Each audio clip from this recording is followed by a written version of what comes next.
Всем привет! Продолжаем нашу тему нереализованного контента WoW Classic. В одном из прошлых видео мы выясняли причину возникновения острова очищения и выстроили две теории, зачем разработчики его добавили в игру. И представьте себе, один из зрителей, занимавшийся данной темой, отписался и рассказал вполне рабочую и, главное, достоверную историю острова. Я думал, делать ли отдельный ролик по острову очищения, но решил всю недостающую информацию добавить в этом видео. Так что у нас сегодня в обзоре будет сразу несколько загадочных островов. И если вы досмотрите это видео полностью, в конце вас будет ожидать бонусный материал. Ну а сейчас перенесемся в Тернистую долину, точнее в южную ее часть. Любопытные игроки обшарили тут уже каждый уголок. И казалось бы, что тут еще можно найти новое и неисследованное? Оказалось, можно. Особо пытливые исследователи залезли гораздо дальше. Очень далеко. Так далеко, что большинство сюда даже не думали заглядывать. Со времен альфа-тестирования до нас дошли обрывки информации о существовании неких загадочных островов со странными названиями. Остров Гильджимс и остров Доктора Лапидиса. Их теги присутствуют в файлах классического клиента, но где конкретно они могли находиться, мало кто знает.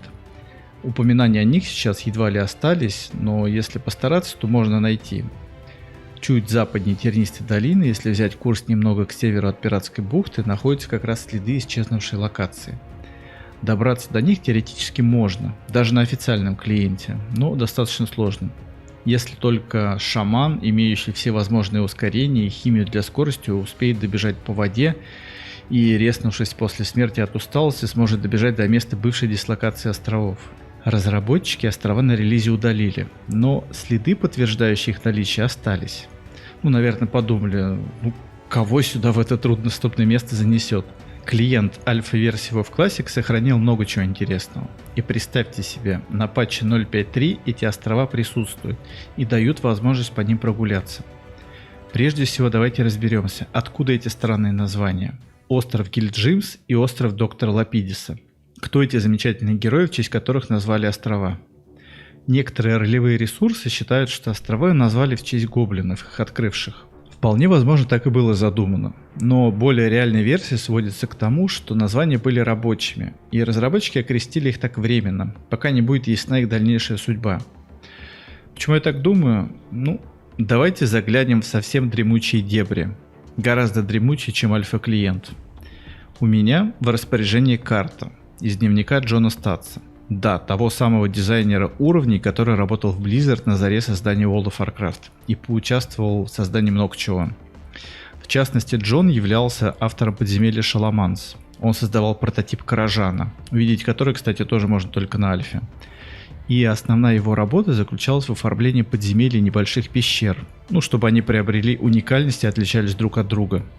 Самое интересное в том, что работая в Blizzard, он вел дневник и записывал много чего интересного, что удавалось ему узнать по мере профессиональной деятельности. Так вот, в этом дневнике у него присутствовала занимательная карта.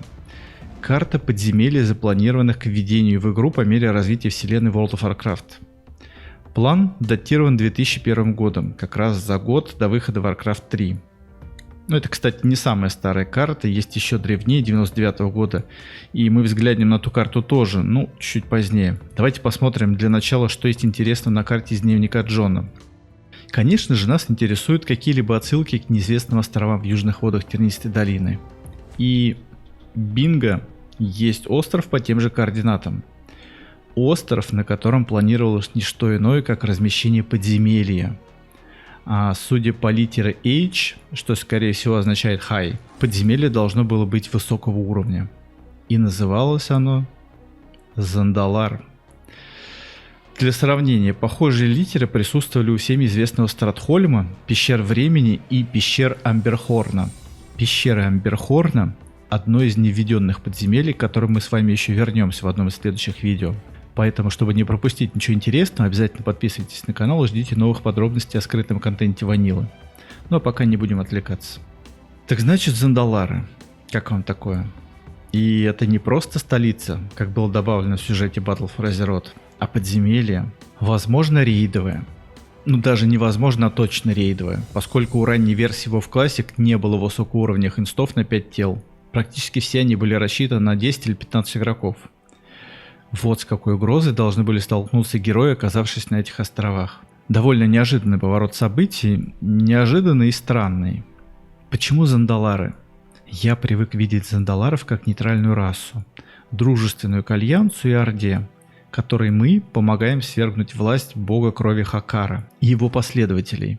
Но все это пришло в голову авторам сюжета потом. В концепте World of Warcraft зандалары были всего лишь одной из составляющих союзной расы Империи Гурубаши, с которой герои вели борьбу, в основном на территории Тернистой долины. Следов Империи на других материках на карте не обнаружено. Зульфарак и Зуляман, получается, были придуманы позднее. Вполне возможно, на территории Тернистой долины не было никаких троллей Кровавого Скальпа и клана Расколотого Черепа, а основной противник были отряды зандаларов. Как мы знаем, Blizzard в порядке тестирования запускала игроков в новые зоны постепенно, по мере их готовности. Самыми первыми, конечно же, игроки увидели лоу-левельные зоны, а локации для самых прокачанных героев оставались напоследок. И судя по проработанности наших островов, они были почти закончены. Да, мы видим завершенную зону с уникальными ландшафтами и реквизитами, готовые впустить игроков. Но в самый последний момент что-то пошло не так. Разработчики отказались от развития идеи островов, свернув всю работу, несмотря на почти завершенную локацию. Ну, в чем дело? Давайте подумаем, что это могло быть. Самая вероятная версия — это изменение лора и внедрение концепции зандаларов как союзной расы, направляющей героев на борьбу с богом крови Хакаром. Blizzard вполне могли расположить эмиссаров племени троллей и на этом острове, но по геймдизайнерским причинам это, скорее всего, было неудобно. Нужен был быстрый механизм перемещения игроков на остров, и, скорее всего, у Близов он просто не работал, и в ближайшее время работать не планировал. Смотрите мое прошлое видео по портовым городам Азероты, и вам станет ясно, почему нам в игре встречаются такие довольно странные решения логистики, и почему в WoW Classic на релизе оказалось так много беготни между локациями и материками. Ссылочка на видео в правом верхнем углу экрана. И стало быть, нужно было соорудить что-то поближе, как, например, остров Йоджамба, который игроки и увидели в релизной версии WoW Classic. В альфа-версии Йоджамбы не было. Вместо него красовались одинокие рифы. Оно и понятно, остров был ни к чему. Зато после смены направления игры, в частности изменения лора, он стал актуален, и на нем разместились эмиссары зандаларов, прибывшие просить героев о помощи в борьбе с аталаями и кровожадными Хакари. А что же остров Доктора Лапидиса и остров Гильджимс? Чтобы не смущать героев, их просто удалили. Навсегда. Вот так просто, не нашлось идеи, чтобы внедрить на локацию что-то другое. Сделать альтернативную квестовую цепочку. Создать быстрый механизм перемещения на острова. 20 лет эти острова будоражили фантазию игроков, которые строили различные фантастические теории о происхождении этих мест. Но к истине не могли приблизиться. Возможно, из-за недостатка материалов этого никогда бы и не случилось, если бы не дневник Джона Статса. А теперь, как и обещал бонус, закроем материал по острову Очищения. Что это за остров и каково его было предназначение. Для тех, кто не смотрел мое предыдущее видео по этой теме, рекомендую ознакомиться по подсказке в правом верхнем углу экрана. Но на всякий случай освещу данный вопрос. Наверняка многие, кто прокачивал персонажа в предгорье Хилсборода, видели его. Загадочный остров в форме спирали, населенный призраками. Интерес в том, что долгое время не было известно, какова причина нахождения этого острова в игре. Туда не вели никакие квестовые сюжеты, там не было никаких рарных боссов или NPC, которые могли бы пролить ясность на эту загадку. Единственное, чем привлекал остров игроков, это более-менее годный фарм этих NPC, с которых сыпалось такое неплохое количество серебра, ткани и зеленки. Так было до момента, пока не запустилась 5-я фаза, и призраки острова стали частью квестовой линии на получение комплекта Тир 05. Лор, который Близы придумали для этого острова, положа руку на сердце, был просто притянут за уши. Фантазии разработчика хватило на то, чтобы придумать какого-то там огра-колдуна, который заманивал на остров проклятые души и всячески там над ними глумился. Эта история, кстати, послужила той причиной, что пустила меня по ложному следу, и благодаря ей родились несколько ошибочных версий происхождения острова. Но истинная причина оказалась настолько крутой и явной, что, когда я ее узнал, я просто ударился ладонью по лбу и сказал: ну конечно же, как я не мог до этого догадаться, это же очевидно. Тем не менее, респект авторам за такую крутую идею. и дизреспект тем, кто эту идею из игры выпилил, заменив на какой-то трешак. Поскольку и на близовской классике, и на пиратках, использующей в основном версию 1.12, контент присутствовал в его финальной стадии. Нам и не суждено было узнать о том, кто населял остров до патча 1.9. На вершине острова первое время находились два именных моба – Арадос Проклятый и Судья Телграм. Причем последний относился к фракции Штормграда и был дружественен Альянсу. А оба они, впрочем, также имели тип нежить, как и другие мобы на острове. Наличие дружелюбного призрака судьи среди душ проклятых паладинов, магов и прочих бывших бойцов Альянса, а также необычное название острова Purgation, от слова «пурдж» – очищение, являлось отсылкой к знаменитым словам Артаса. «Весь город должен быть очищен». Этот факт навел игроков на мысль, что все они являются солдатами, которые не послушались Утора и помогли Артасу очистить Стратхольм. Но впоследствии раскаялись в своих поступках, и до того, как падший принц отплыл в Нортренд, в результате этого они отправились в вечное изгнание на этот остров. А судья Телграм был тем, кто вызвался следить за их изгнанием.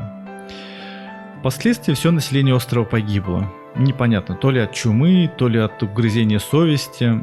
Но поскольку тяжесть греха была столь велика, то их души продолжили бродить по острову и после смерти, не найдя упокоения. Что же по поводу предназначения острова в плане игровой составляющей, то он служил для выполнения квестовой цепочки престов, которые обучались на призраках применять сковывание нежити. Это были те времена, когда большинство классов свои способности получали не просто обучаясь у тренера, а выполняя сюжетные задания. Вспомним варовские квесты на стойке и локовские задания на петов. Но в сфере упрощения и казуализации части классов эти квесты были упразднены и остались лишь в воспоминаниях старожилов. Вот такие дела, ребятки. Спасибо, что досмотрели это видео до конца. Мы обязательно продолжим и дальше копаться в истории World of Warcraft и вытащим наружу самые сокровенные его тайны. А их еще ох как много. Поэтому не забывайте подписываться на канал, чтобы не пропустить ничего интересного. Поддержите видео лайком и комментарием, чтобы двигаться в алгоритмах. За вашу помощь я, как всегда, вам буду безмерно благодарен. И до встречи, не болейте.